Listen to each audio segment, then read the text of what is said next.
This is a very brief overview on literary censorship in Ireland in the 20th century. For much more information, please see the sources cited at the end.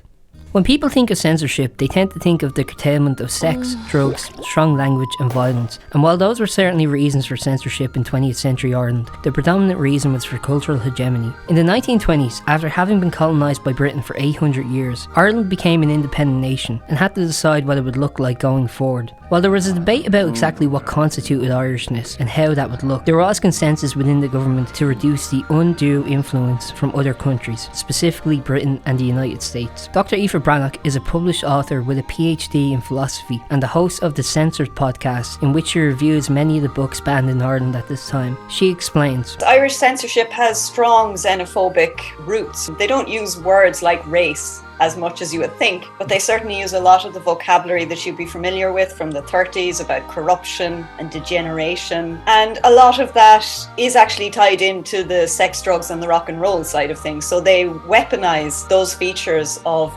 British and American culture. In 1923, the Censorship of Films Act came into force, which established the Irish Film Censors Office, IFCO. The most contentious topic at the time was information on contraception, a topic widely discussed in the Irish publications and imported publications from the UK at the time. The Catholic Church had a firm anti-contraception stance, so Catholics and conservative Irish national committees like the Irish Vigilance Association, the Catholic Trust Society, the Catholic Association, the Ancient Order of Hibernians, the Catholic Defence Society, among many others, rallied to have such publications censored as they claimed they were against Irish national identity. In 1924, prominent pro-censorship campaigner Father R.S. Devane met with the Minister of Justice Kevin O'Higgins to discuss why he felt that a censorship act was necessary. After another year of campaigning from various groups and committees, in February 1926, O'Higgins formed the Evil Literature Committee, a group containing 5 men, 2 Protestants and 3 Catholics, who were tasked with gauging both public and professional opinions and testimonies on the merits and faults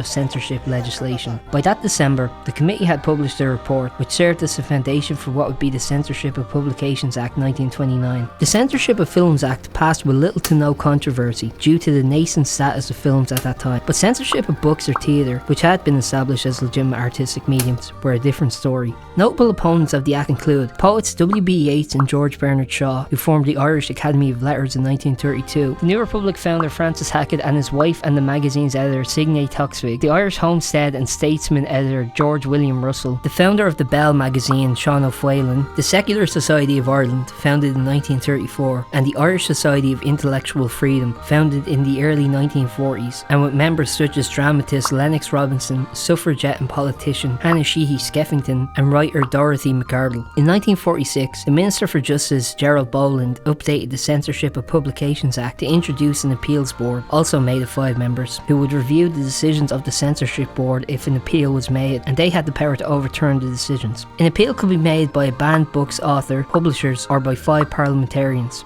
The year after the amendment saw the appeals and unbanning of books from international authors like Steinbeck, Huxley, Proust and Hemingway, and Irish authors like Beckett, O'Casey, O'Flaherty, Patrick Kavanagh and many more. A lot of these unbannings were based on the artistic and literary merit of the books themselves, which is a problematic prospect, as who gets to dictate what has artistic and literary merit? For the most part, the books seem to be based on the consensus of what had artistic merit, with books like For Whom the Bell Tolls and The Grapes of Wrath getting unbanned. This may have given the impression of more liberalisation, but in the following decade the opposite happened. In July 1949, J.D. Smith, the Protestant Trinity representative, left the censorship board. The Minister for Justice was unable to find a Protestant to succeed him, so he was replaced with a Catholic judge, making this the first time that the board had a fully Catholic membership between 1949 until a reshuffle in 1957 following the chairman's resignation for the fear he saw of the board becoming too liberal. This saw many more books getting banned over the next decade, the apex of which was 1,034 books banned in 1954 alone, compared to the annual average of 157 books banned between 1946 to 1949 for comparison. In the 1960s, more Irish authors saw their books banned, but it was the banning of 2 Irish authors' publications in particular, Edna O'Brien's Country Girls in 1960 and John McGarren's The Dark in 1965, that caused public discussion on the topic of censorship,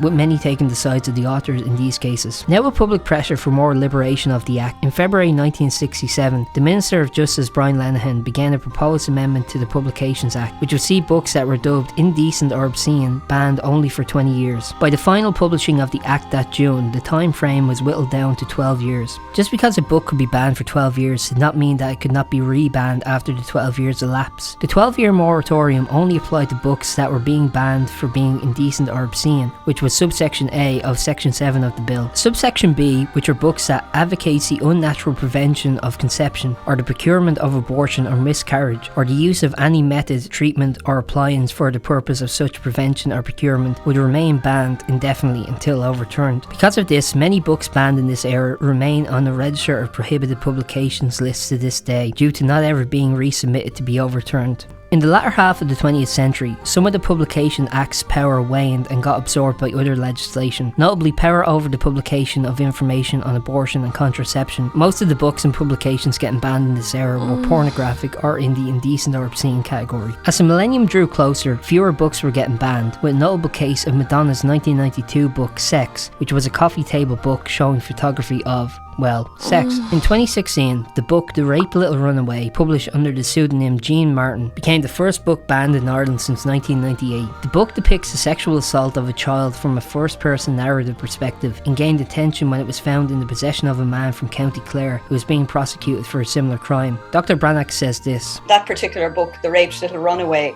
someone was convicted for having that in his possession, but he wasn't convicted under the Censorship Acts, but under the possession of child abuse material. So that's a different criminal statute.